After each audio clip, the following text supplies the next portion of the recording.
Good morning. I didn't take my makeup off last night. Okay, so this is what we're working with.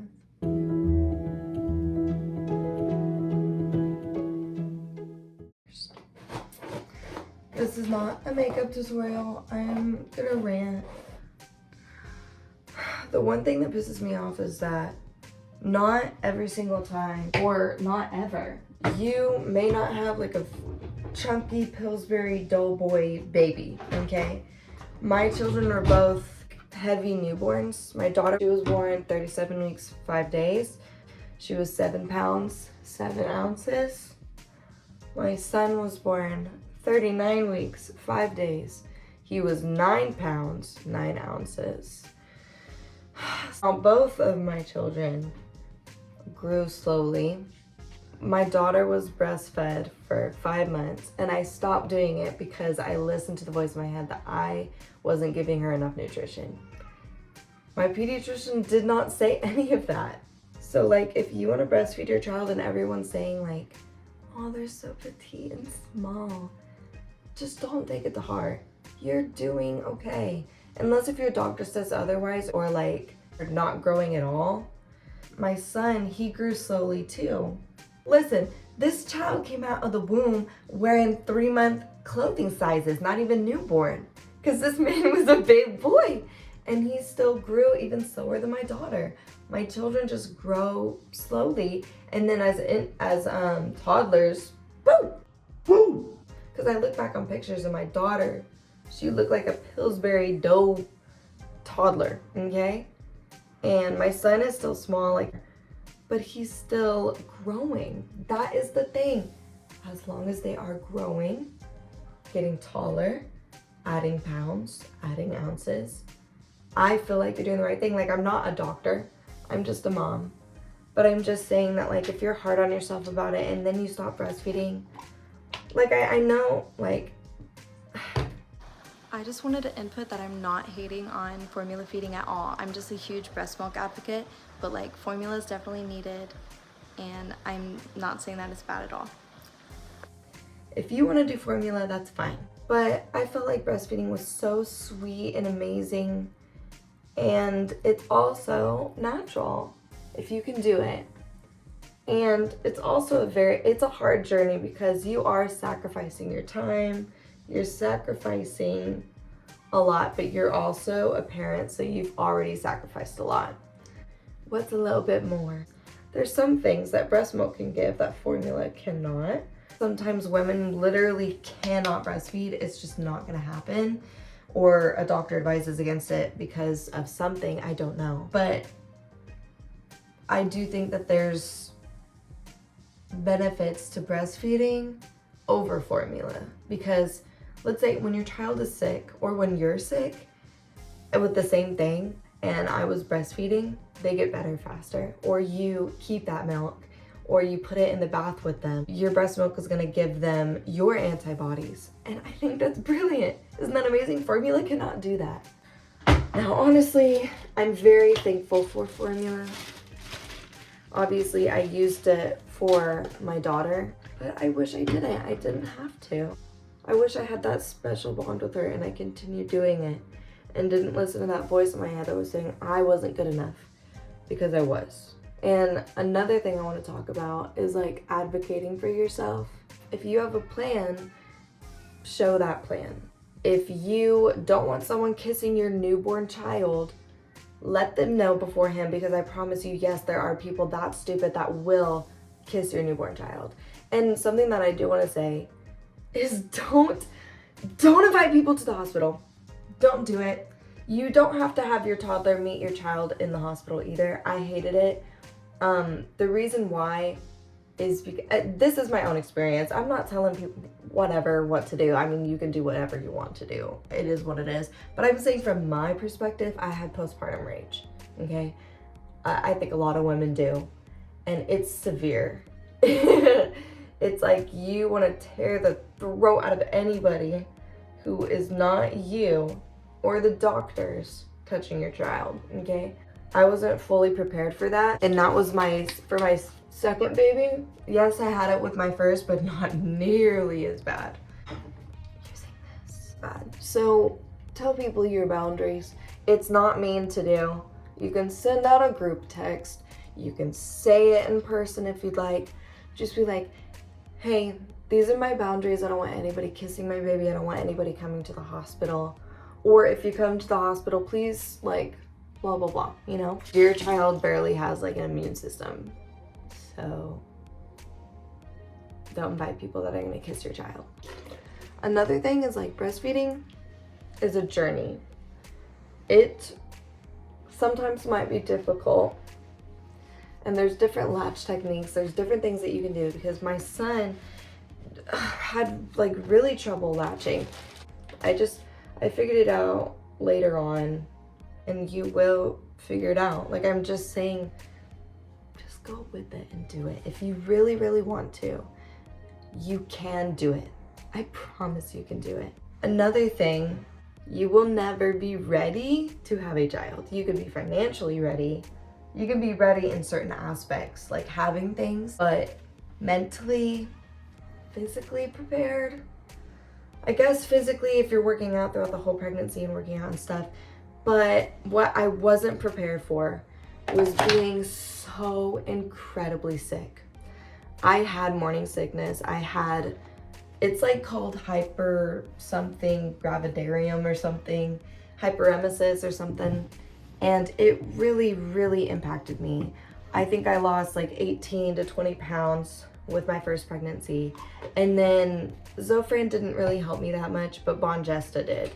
Now Bonjesta, it's like not covered by every insurance, but it's very needed. I used to call it Jesus in a bottle, because, you know, Jesus heals. And so does Bonjesta. There's also so many morning sickness remedies that I wish, I don't know who's gonna be watching this video, but I wish that somebody would have Googled it for me. I was bedridden, throwing up in a trash can all day while my husband was at work. And nobody just Googled and was like, I don't know. My mom helped me a little bit. Like, I would go over there and I'd throw up in a Home Depot bucket. I'd throw up like 20 times a day. It's not normal. Like, in pregnancy, you might throw up like sometimes, but that is called hyperemesis gravidarum. Talk to somebody about it. Google remedies. I can also make a video about it if that's what you're dealing with, because I know a lot about it now, because when I researched it for my second pregnancy, I was very prepared to like completely need the help of everybody else.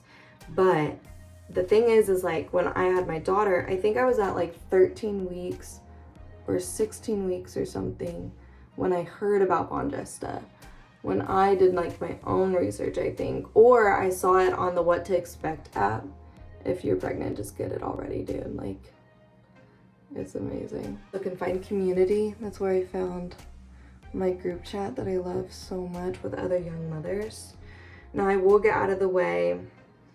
A little bit of my story is I fell in love with my husband, Blaine, at 17. I was still in high school.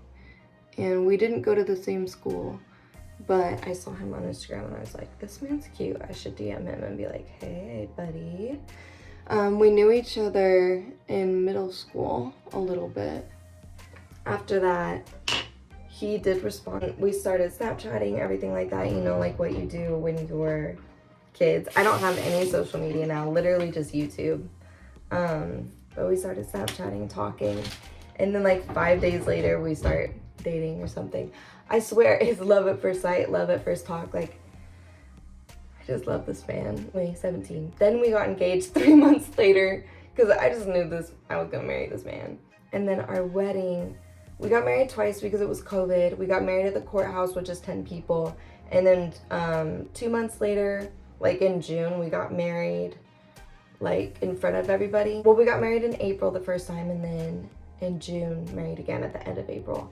And I think at like in the middle of June is when I got pregnant with our daughter. So I was married, just not my second marriage, my second time yet, with the same man, okay, the same man. We got married at 18, and then I was pregnant at 18, but I had our daughter at 19 years old.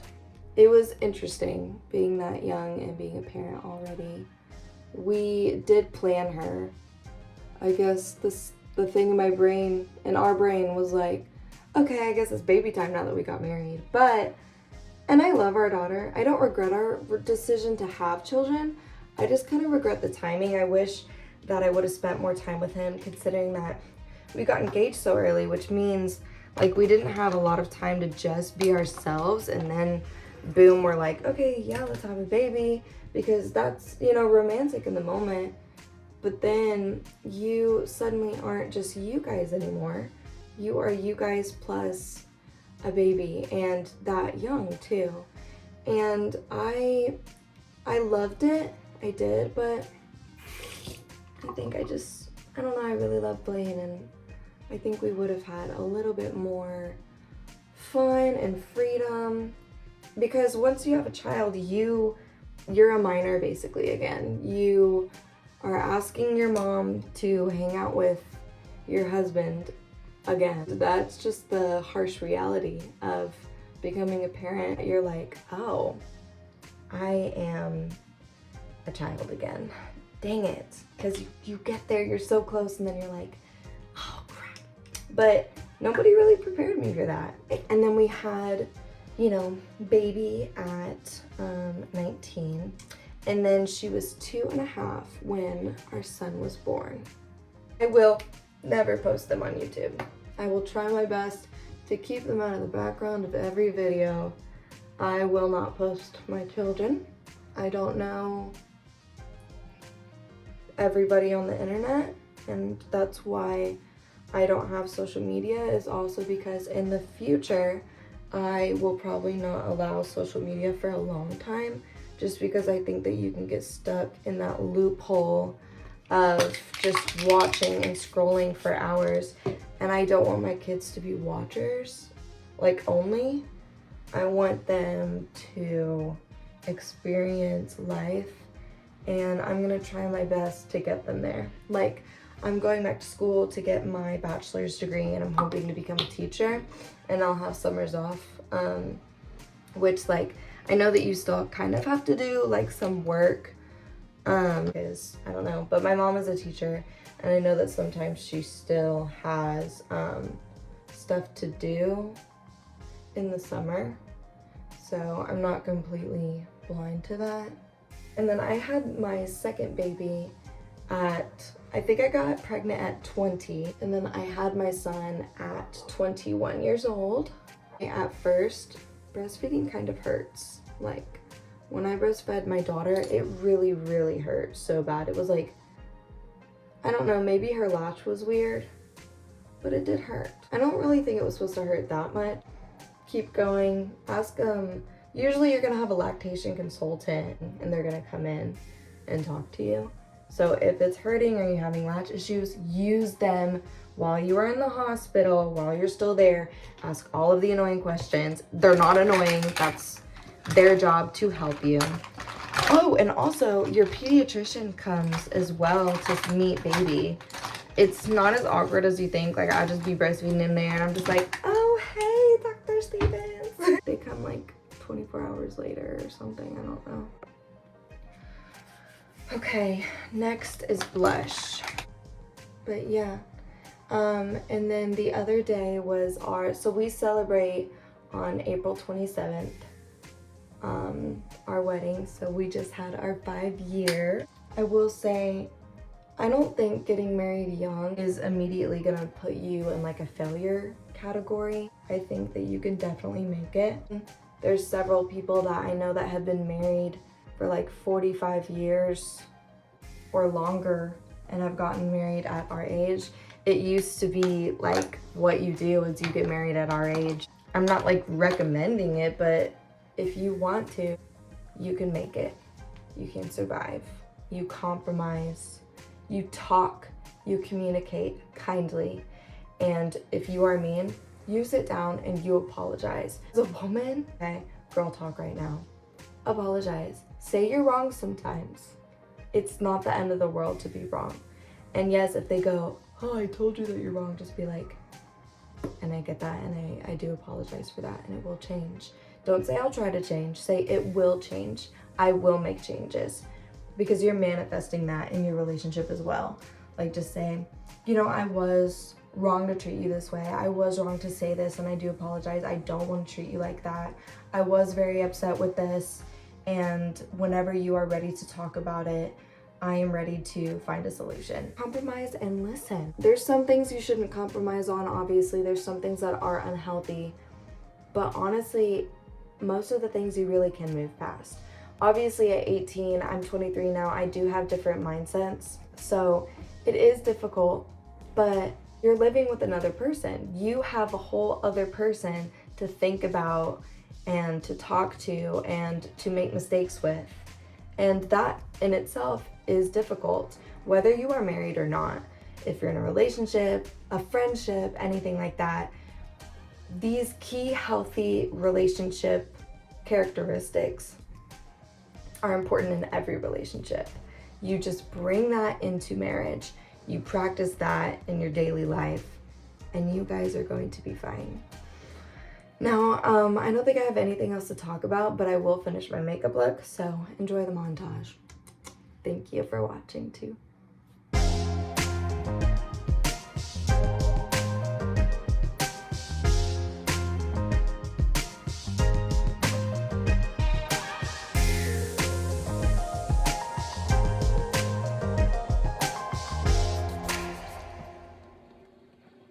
Thank you so much for watching. My next video will be me answering questions about Christian faith that are difficult to answer. So I will be answering questions like, why do bad things happen to good people, blah, blah, blah, everything like that. So if you have any questions like that, please comment them and I will try my best to answer them in my next video. Thank you.